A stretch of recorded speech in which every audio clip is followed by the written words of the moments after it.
Governor Arif Muhammad Khan Pinarayi സർക്കാരുമായി അല്ലെ മുഖ്യമന്ത്രി പിണറായി വിജയനുമായി ഉടക്കിൽ തന്നെ ഒത്തുതീർപ്പുകളില്ല എന്ന് തെളിയിച്ചു നയപ്രഖ്യാപന പ്രസംഗം വരവും പോക്കും എന്നൊക്കെയാണ് മാധ്യമ റിപ്പോർട്ടുകൾ.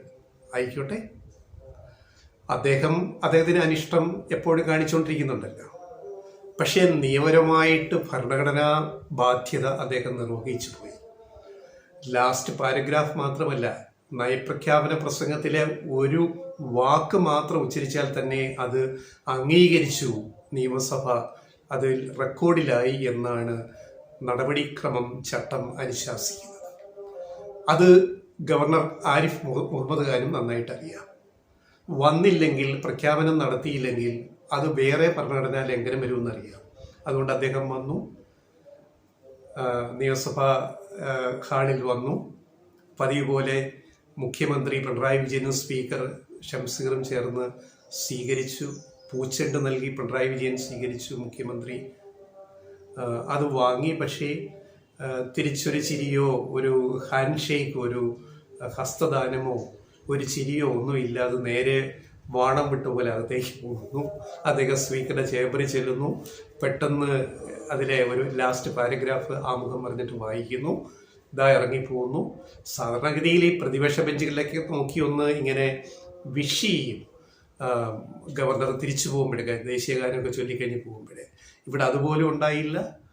അപ്പോൾ രണ്ട് മാന്യന്മാർ പറഞ്ഞിട്ടുണ്ട്, അവർക്ക് കൊണ്ട് കാണുമായിരിക്കും. രണ്ടു പേര് പറഞ്ഞിട്ടുണ്ട്. ഒന്ന് പ്രതിപക്ഷ നേതാവും രണ്ടാമത് ഉപനേതാവും പറഞ്ഞ് എന്താണ് പറഞ്ഞത്?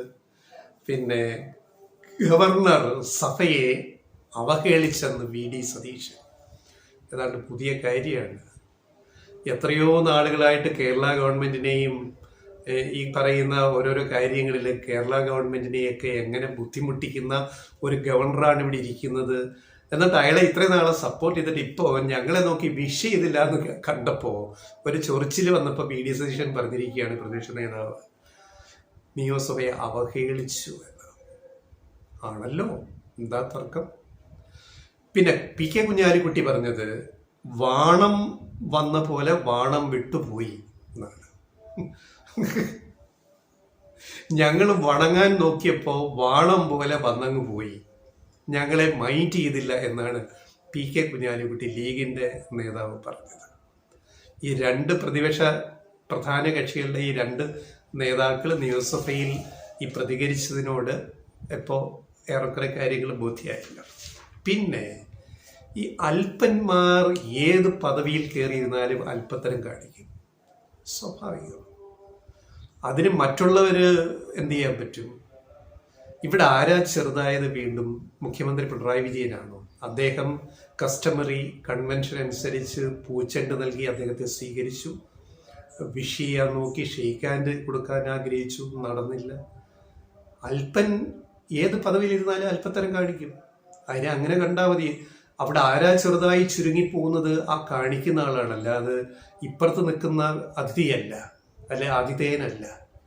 ഇവിടെ വീണ്ടും ചെറുതായി പോയത് പിണറായി വിജയനല്ല, ഗവർണർ ആരിഫ് മുഹമ്മദ് ഖാനാണ്. എത്രയോ നാളായിട്ട് രാജ്ഭവനിൽ ഉണ്ടുറങ്ങി സർവ ആഡംബരങ്ങളും ലക്ഷറി ആസ്വദിച്ച് സംസ്ഥാന സർക്കാരിൻ്റെ ചെലവിൽ ലക്ഷങ്ങൾ പൊടിച്ച് ഇനിയിപ്പോൾ തീരാൻ 7 മാസമേ ബാക്കിയുള്ളൂ. 8-ാം മാസം കാലാവധി തീരുകയാണ്.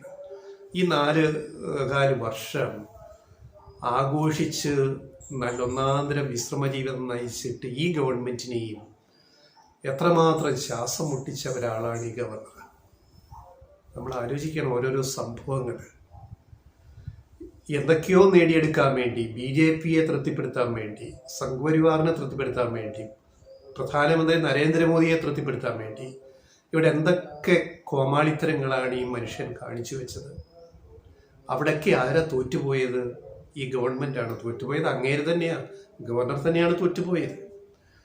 വ്യക്തി അധിക്ഷേപം, മുഖ്യമന്ത്രിക്കെതിരെ വ്യക്തി അധിക്ഷേപം പോലും. പിന്നെ ബില്ലിന്മേൽ അടയിരുന്നിട്ട് അവസാനം കോടതിയിലേക്ക് കേരള ഗവൺമെന്റ് പോകുന്നതായപ്പോൾ സുപ്രീം കോടതി കേരളക്ക് ഹർജി കൊടുത്തു.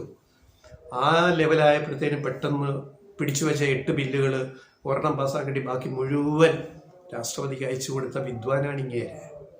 അപ്പം കേരളത്തിൽ ഭരണസ്തംഭനം എങ്ങനെ ഉണ്ടാക്കാമെന്ന് പരമാവധി ശ്രമിച്ച ഒരു മനുഷ്യൻ, അയാള് ഒരു അല്പനായി പോയതിന് നമ്മൾ എന്ത് ചെയ്യാനാണ്? നമ്മൾ കേരളത്തിലെ ഗവർണർമാരെ പറ്റി ഇങ്ങനെ ഓർക്കുമ്പോൾ ഏറ്റവും മോശമായിട്ട് ചിന്തിക്കുന്ന ആരെ പറ്റിയായിരിക്കും? ഇപ്പൊ ഇരിക്കുന്ന ഈ ഇദ്ദേഹത്തെ പറ്റി ആവില്ലേ മലയാളികൾ ചിന്തിക്കുക? അതിന്റെ ഏറ്റവും വലിയ സംഭവമാണ്, ഉദാഹരണമാണ് അദ്ദേഹം ഇന്ന് നയപ്രഖ്യാപന പ്രസംഗത്തിൽ കാണിച്ച ഈ പരിപാടി.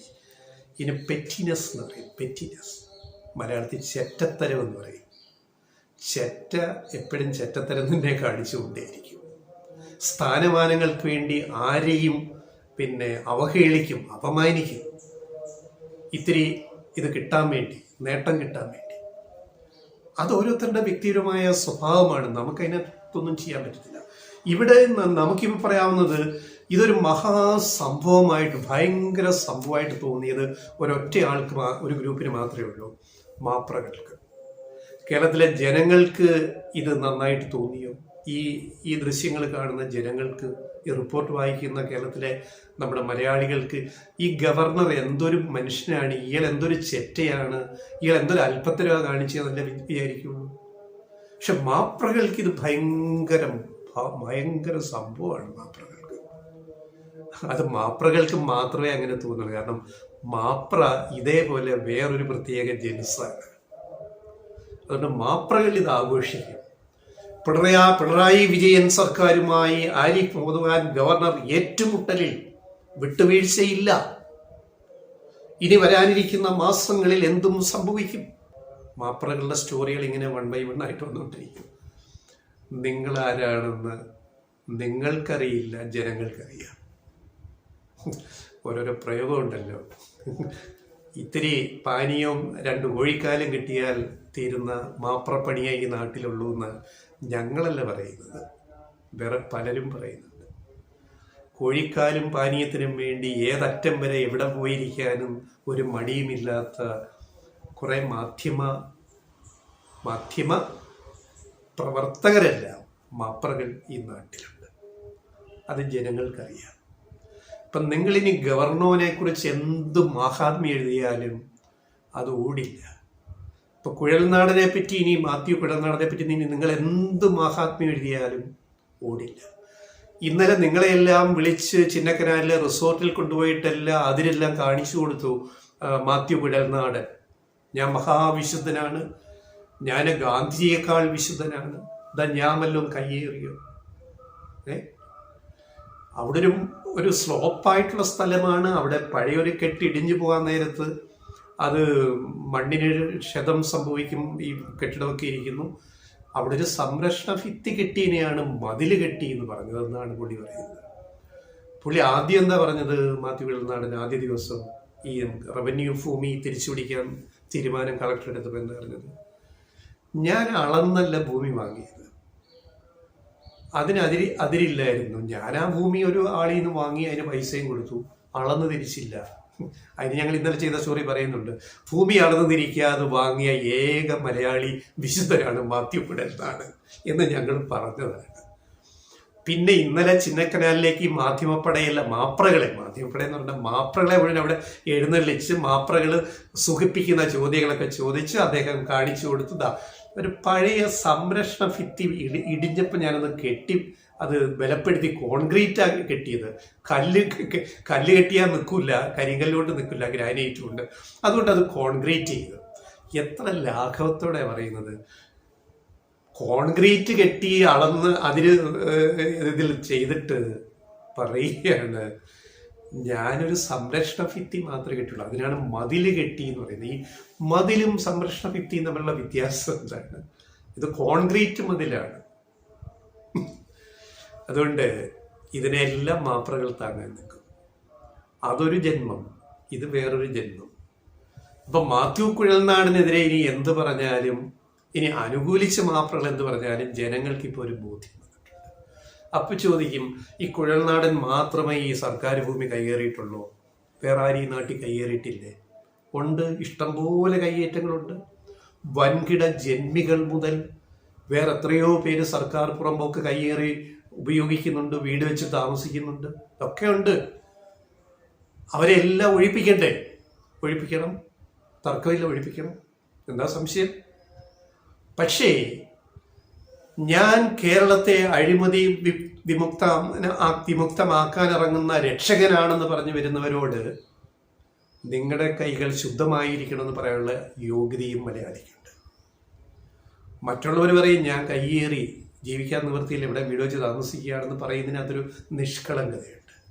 ഇത് മനഃപൂർവ്വം അടിച്ചു മാറ്റിയിട്ട് 52.5 സെന്റ് 53.5 സെന്റോളം അടിച്ചു മാറ്റിയിട്ട് കോടികൾ വിലമതിക്കുന്ന കണ്ണായ ഭൂമി, സർക്കാർ ഭൂമി അടിച്ചു മാറ്റിയിട്ട് ഞാനൊന്നും പറഞ്ഞില്ലേ രാമനാരായണ, അതിനുപോലും നോക്കിയില്ല, അളക്കാതെ ഞാൻ ഭൂമി ഇങ്ങ് വാങ്ങിയെന്ന് പറയുന്ന ഈ പാവത്താനാണെന്ന് ഉള്ള ഈ ഒരു നാട്യമുണ്ട്.